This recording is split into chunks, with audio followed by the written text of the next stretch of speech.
Maka dalam hadis sahih disebutkan, manusia tidak akan beranjak dari padang mahsyar, la yazalu qadama abdin yaumal qiyamati hatta yus'ala an arba'in. Manusia tidak akan beranjak dari padang mahsyar kakinya kecuali 4 pertanyaan harus dia jawab. Salah satunya an ilmihi fima amila bih, tentang ilmunya. Jadi ilmu akan ditanya.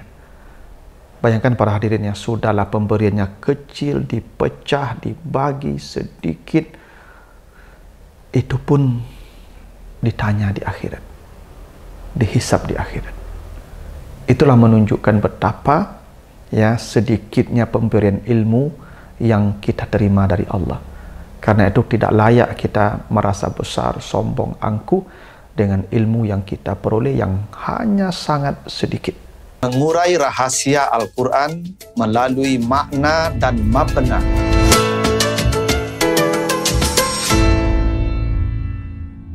Assalamualaikum warahmatullahi wabarakatuh. Alhamdulillahi rabbil alamin. Assalatu wassalamu ala asrafil anbiya'i wal mursalin wa ala alihi wa ashabihi ajma'in. Para pemirsa program Makna dan Mabna yang dimuliakan Allah, kembali kita lanjutkan bahasan kita tentang struktur dan bangunan kata dan kalimat dalam Al-Quran, serta makna dan pesan di balik bangunan dan struktur kata dan kalimat di dalam ayat-ayatnya tersebut. Kali ini kita akan bahas surat Al-Isra ayat yang ke-85. Kita baca ayatnya. Auzubillahi minasyaitonirrajim. Wa yas'alunaka 'anir ruh qulir ruh min amri rabbi wa ma utitum minal ilmi illa qalila. Dan mereka bertanya kepada engkau Muhammad tentang ruh. Katakanlah ruh itu urusan Tuhanku dan kamu tidak diberi ilmu kecuali sangat sedikit. Jadi poin kita pada kalimat wama utitum minal ilmi illa qalila. Kata Allah, kamu tidak diberi ilmu kecuali sangat sedikit. Jadi ilmu yang diberikan Allah itu katanya, sebanyak apapun kita diberi ilmu, tetap ilmu itu sangat sedikit dibandingkan dengan ilmu yang ada. Apalagi dibandingkan dengan ilmu Allah, sangat sedikit.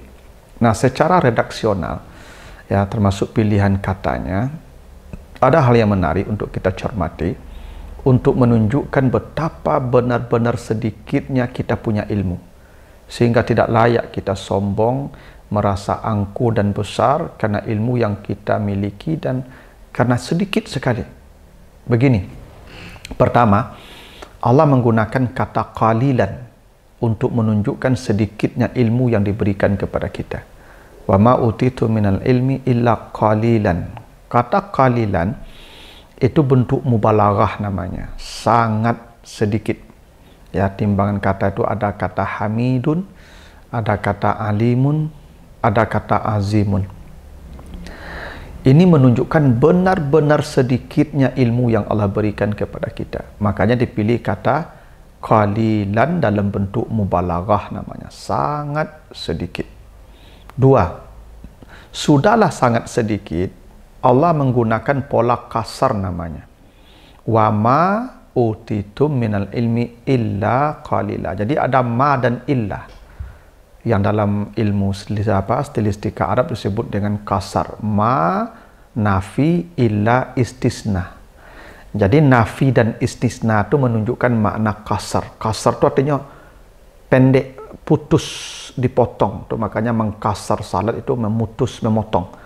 4 jadi 2, namanya kasar. Yang 4 dikurangi jadi 2, maka mengurangi yang banyak itu namanya kasar. Nah, Allah menggunakan pola kasar, wa ma utitu minal ilmi illa qalila. Sebenarnya bisa tanpa kasar. Ya.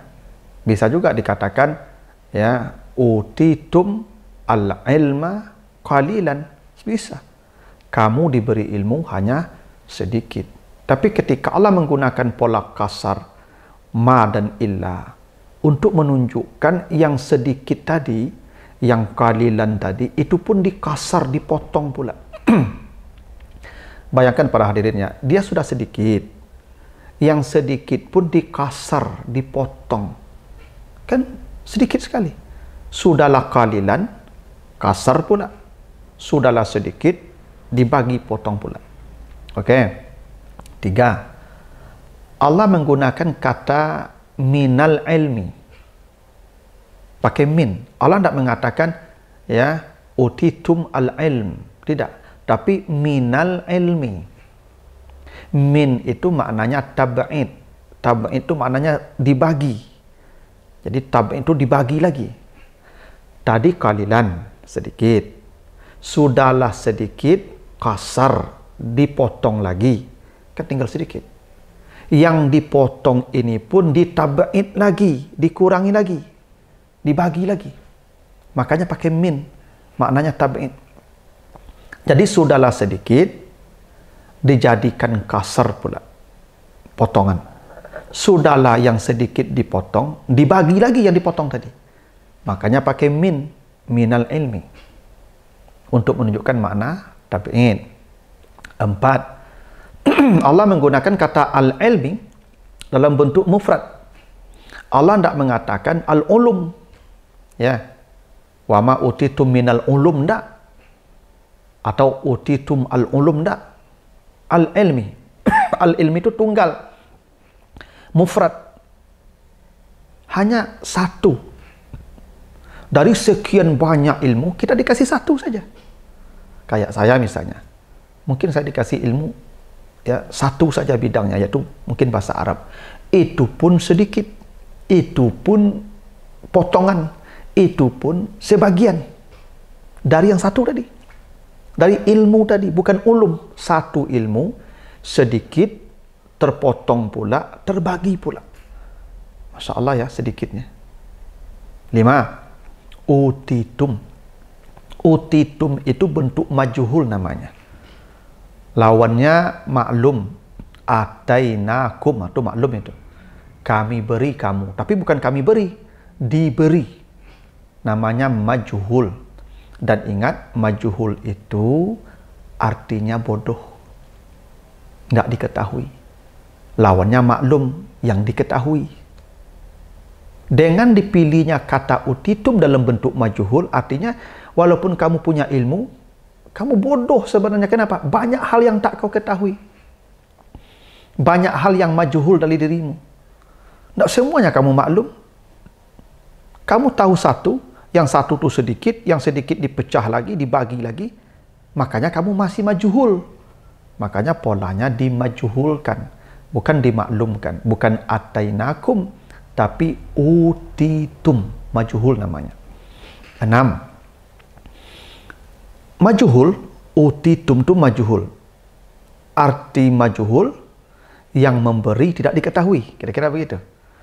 Daraba Muhammad kalban, berarti Muhammad memukul.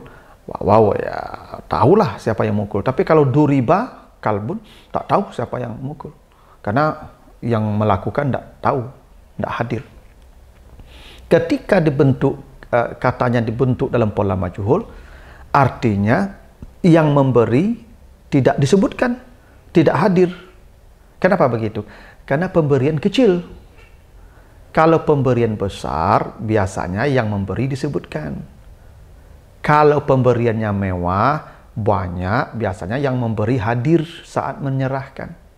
Ini enggak, yang beri enggak hadir. Yang memberi tidak disebutkan. Kenapa? Karena pemberian kecil, ringan. Yang sedikit, ya tidak perlulah pemberi hadir. Malulah dia juga, memberi juga sedikit. Lalu disampaikan pula pada orang banyak. Cobalah para hadirin. Kalau ngasih kado misalnya, hanya 10.000, lalu diumumkan ke orang banyak, disampaikan pemberinya 10.000, kan malu. Makanya dijadikan majhul. Karena yang memberi, karena sedikit pemberiannya, tidak perlu disebutlah pemberinya siapa. Itu kenapa dimajhulkan. Ya. 7. Utitum itu artinya diberi. Biasa sesuatu yang diberi itu yang tidak besar, yang tidak bernilai. Karena sesuatu yang besar dan bernilai rasanya sulit orang memberi. Yang diberi itu yang ringan, yang kecil, yang remeh, mau diberi. Nah, kita memberi sesuatu kan karena ringan, karena remeh, karena tidak penting kan. Makanya kata memberi menunjukkan betapa sedikitnya. Karena yang diberi itu yang sedikit biasanya. Gini, saya kalau memberi, saya punya uang 1 juta, lalu ada orang minta, tidak mungkin 1 juta saya kasih. Sulit rasanya saya kasih 700.000, 500.000, paling dikasihnya 10.000. Berarti kan sedikit dibandingkan yang tinggal. Karena begitu sifat pemberian, karena pemberian itu memang sedikit. 8. Kata utitum memang maknanya pemberian yang sedikit. Karena ada pemberian yang banyak, katanya aqta. Makanya ketika Allah memberikan nikmat yang banyak, inna a'tainaka al-kausar. Jadi ketika nikmat yang banyak, maka a'taina, karena pemberiannya banyak. Kalau ata, pemberian sedikit. Sedikit. Itu makanya zakat wa atuz zakah. Kenapa pemberian zakat atuz zakah bukan a'taz zakah? Karena zakat kan hanya 2,5% dari total harta yang dia punya. Sedikit sekali. 2,5%. Karena pemberiannya sedikit, maka digunakan wa atuz zakah. Karena ilmu diberi sedikit, maka utitum, ya, bukan a'ta, sedikit.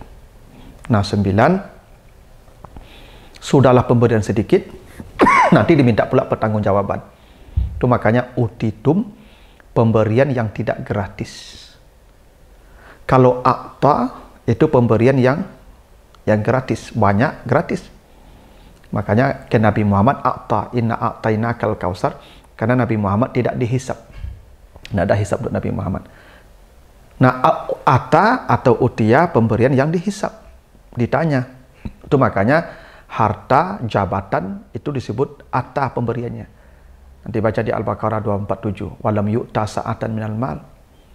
Dan itu juga ya tentang jabatan, wallahu yu'ti al-mulkahu mayyasha. Kenapa jabatan harta yu'ta ya'ti? Karena ditanya di akhirat. Ya, makanya manusia berteriak nanti halaka anni sultaniyah, yang punya jabatan menyesal. Ya ma'aghna anni maliyah, yang punya harta juga menyesal karena hisabnya berat. Ya, di surah Al-Haqqah 28-29 itu. Nah, di situ menjadi isyarat bahwa ilmu akan dihisab. Ilmu itu hisabnya berat. Maka dalam hadis sahih disebutkan, manusia tidak akan beranjak dari padang mahsyar, la yazalu qadama abdin yaumal qiyamati hatta yus'ala an arba'in. Manusia tidak akan beranjak dari padang mahsyar kakinya kecuali 4 pertanyaan harus dia jawab. Salah satunya an ilmihi fima amila bih, tentang ilmunya. Jadi ilmu akan ditanya.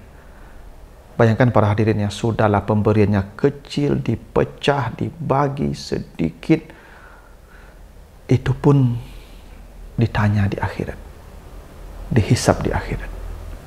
Itulah menunjukkan betapa ya sedikitnya pemberian ilmu yang kita terima dari Allah. Karena itu tidak layak kita merasa besar, sombong, angkuh dengan ilmu yang kita peroleh yang hanya sangat sedikit dibandingkan ilmu yang ada, apalagi dibandingkan ilmunya Allah.